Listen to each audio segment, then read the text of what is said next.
All right. So this is a bit of an interesting installment.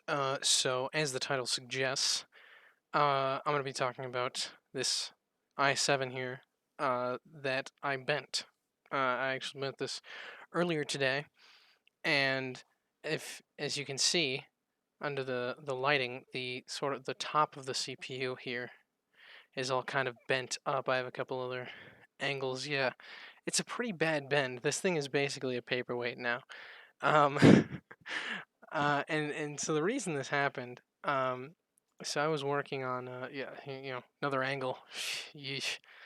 So I was working on an iMac at work, and I over torqued the the CPU mounting uh for the cooler because I wanted to make sure it was snug, and I overdid it because I was distracted, and yeah, pretty bad.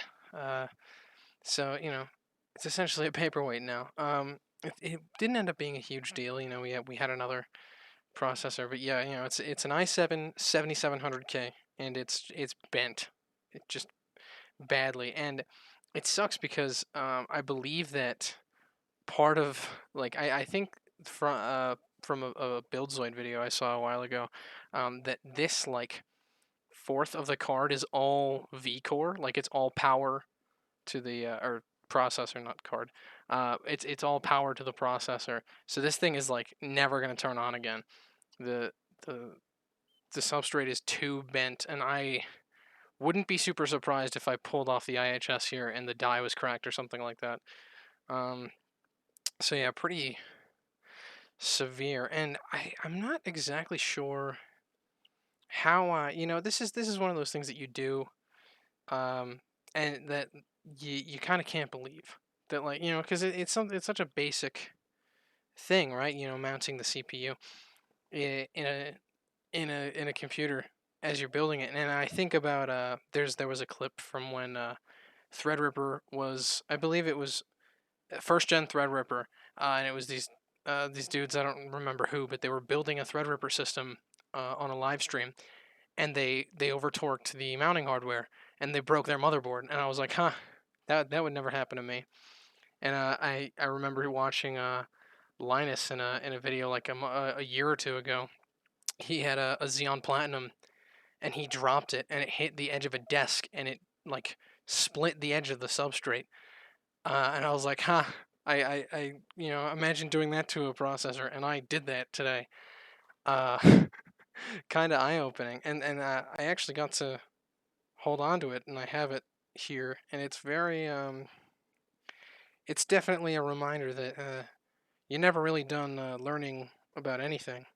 I've been doing computer repair for a couple of years, and I'm still a kid. I can still make mistakes like this. Um, so lesson learned. I'm definitely gonna watch the torquing on the cooler, especially on iMacs, because iMacs are special in that, or general iMacs, Mac Pros and stuff like that, because Apple likes to have just a bare socket with just exposed pins. Normally on a regular Intel motherboard, you'll see the big metal latch that comes over the CPU and presses it down, and then you put the cooler on top of all of that. Well, in an iMac or in a Mac Pro, it's just exposed, and so the entire cooler screws on over the processor, and that's how I was able to flex it here, because there was no metal bracket around the processor holding it into place, and keeping it held down. It was all just kind of open, and there's no torque spec either, because it's Apple. Apple doesn't really care much about you repairing their stuff, so they don't put out stuff like torque specs for their devices, for their motherboards. So you can't actually know how much to tighten a thing. You just kind of have to trust your gut, and I definitely overdid it here. So lesson learned. I'm definitely going to watch out for that. Aside from that, I have some thoughts about, completely kind of 180, but I have some thoughts about this Igor's Lab article about 3080s and 3090s being unstable. Now, this is interesting to me. I saw this because of a Jace 2 Cents video where he goes and he gets a couple 3080s and like two 3090s, and he disassembles them enough to see behind the card. And so basically what's happening here is with the 3080s and 3090s are having some instability for some users, where when it boost clocks high enough during just regular usage, it'll be unstable. There will be like artifacts, or it'll just crash.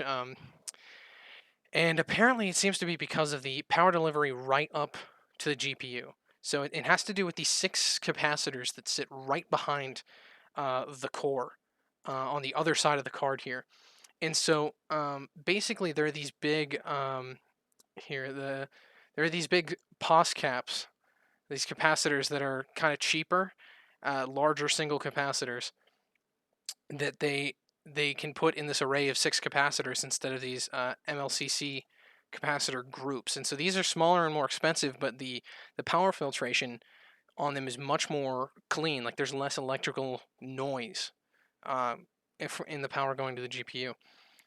So it's better to use these, but because they're so much more expensive for manufacturing, they only use like one set of them in different cards. And so different AIBs have chosen different designs. I believe this is a Zotac design where they actually used all 6 of them were pause caps. And so basically in any card with a lack of these MLCC groups, you're seeing instability. And I think that's a really interesting thing because you always hear like, nah, don't pre-order because X or Y. But this is the kind of issue that sneaks up even on the manufacturer. Like Nvidia has a spec for the cards for every new GPU they make, and manufacturers have to follow that spec to a certain degree, get it verified by Nvidia, and then they can ship the card. And a lot of these are in some ways within spec in terms of they're here. The capacitors are behind the GPU, but they're not high enough quality. And technically they support the spec in that they also the clocks these cards are being unstable at are not stock clocks. They're the GPU boost clocks that happen naturally within thermal and power limits. With just regular usage, no overclocking, none of that stuff. So technically, it is within spec. It's just sort of an unexpected thing where they try to save $1 or $2 during manufacturing per card, and now they have instability in say 1% of users. But there's only a couple of these cards out. Maybe only a couple thousand of these cards that exist for consumers right now. So of those a couple thousand, you get a vocal 50 people with faulty cards.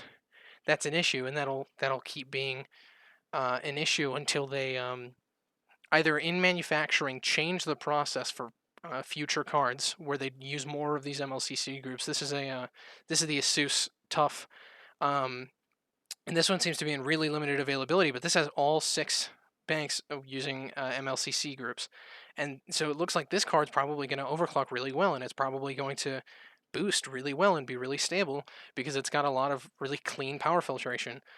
Um, and so yeah, this is the kind of thing that this is one of those reasons why you just don't pre-order stuff, regardless of how exciting something is. If you pre-order, you're kind of asking for some of these issues to happen as an early adopter. And while it's not like deserved, early adopters shouldn't have to deal with this kind of stuff. It's not something that Nvidia did. This isn't something that the board partners did on purpose. Obviously, this is just sort of like the natural uh, way that this happened, and it's a bit unfortunate. Um, but yeah, I think that this can be fixed on a manufacturing level in the future, so that we can get some better cards for overclocking and stuff like that. And I think that if this is happening at just higher clock speeds, that you can definitely just release a VBIOS update to lower the clock speeds. At the end of the video here for J2 Cents, he has kind of a talking head portion where he mentions that like you can these board partners are going to have to put out VBIOS updates that lower the maximum boost clock artificially. Because they're just unstable at those higher clocks, because they'll try to go to the higher clocks, which is basic um, power and thermal statistics, and not have stability because of electrical noise. Um, and I think this is the kind of thing that like because people focus on so many different things about these cards, like the reference design versus the founders edition design, and oh what do the cards look like? How are the cards cooled? Uh, how much power do they need? And you don't really think about little things like capacitors as a regular consumer. So this kind of stuff, I guess, just sneaks up on you. I hope that this is an issue that can get resolved relatively quickly for current owners. I hope that they can put out a BIOS update that just puts everybody within a range of stability without really stunting performance too hard. Because these are great cards, and a lot of the people, if unless you're a bot or whatever, a lot of the people buying these cards genuinely are just excited to have a good performance bump. There's nothing worse than buying new hardware and having it just not work or have some unexpected issues out of the box. I would know as a 5700 XT owner, I had a little bit of instability at launch, and I still do, obviously. So I hope this gets sorted out. This is kind of just unfortunate. This is like this reminds me of the Red Ring of Death or something like that. Or like when the 2080 Ti's first came out, a lot of them had artifacting problems because of the memory. There was really bad binning on GDDR6 when it first came out and was being mass produced, especially for the RTX 20 series cards. And it just so happened that after a certain amount of time, people started seeing instability in their cards, um, especially the early launch models, some of the founders cards. And so yeah, it's unfortunate when stuff like this happens because ideally you just have a smooth launch and you just kind of uh, sell the cards and everyone's happy. They pop it in their system, they get the upgrade, and that's it. Um, but yeah, I think in general these cards have been a little bit overhyped. Aside from this issue, I think these cards have been a little bit overhyped in the sense that um, they're a little bit out of a lot of people's price range, especially the 3090. The 3090 is a monster price wise, and they're out of a lot of people's performance range. I think a lot of people don't realize that with basically anything less than like a Ryzen 9 or an i9 or at least an i7 um, to like 10th gen i7, you're gonna be bottlenecking these cards to a certain extent. Or if you're playing at a lower resolution, you're putting a lot of load on the CPU now because these cards are so fast that they kind of don't make sense for a lot of builds. I think making a good build doesn't consist of having individual good parts um, that stand well on their own. I think it's about having a whole that makes sense. A combo that complements each other. So I think it's the reason why I think it's more smart to have say a Ryzen 5 and an RTX 2060 instead of a Ryzen 3 and a 2070 or a 1080 Ti or a 2080, or there's this for the same reason that you don't get a GT 1030 and then an i9 because it's not balanced. It doesn't make any sense unless, of course, you have some specific need. But especially for gaming, which is what this stuff is usually advertised for, it's best to have a balanced build. And I think unless you have a 10th gen i9, 10th gen i7, Ryzen 9, or like an overclocked Ryzen 7 third gen, you're not getting really the performance you need. And unless you're playing, especially if you're playing at like 1080p, you're really not getting the performance out of these cards that you could be getting. 1440p high frame rate is probably what you should be shooting for with a 3080, and the 3090 can rip through 4K. I think a lot of people need to start adjusting their monitors and playing on higher fidelity monitors so that they can actually start using these cards, and that's a good thing. It's not. I'm not trying to say that it's bad that these cards are fast. I think it's just that they're a little bit overhyped because they're so fast. I think people need to wait to sort of balance out their whole builds before they go out and buy a 3090, because that's just unreasonable. Um, so I'm really excited for the RX 6000 launch. Hopefully that'll kind of fill in some of the lower pricing. If not, we'll just get big Navi and it'll be whatever 3080 killer. Who cares? And I'm excited for the lower end Ampere cards to trickle in. And then maybe problems like circling back around to the capacitor problem. Hopefully in a 3070 or a 3060 or whatever, we won't see these kinds of issues and people can just buy the cards at a good value and just play some games. So yeah, uh, that's about it for this one. Thanks.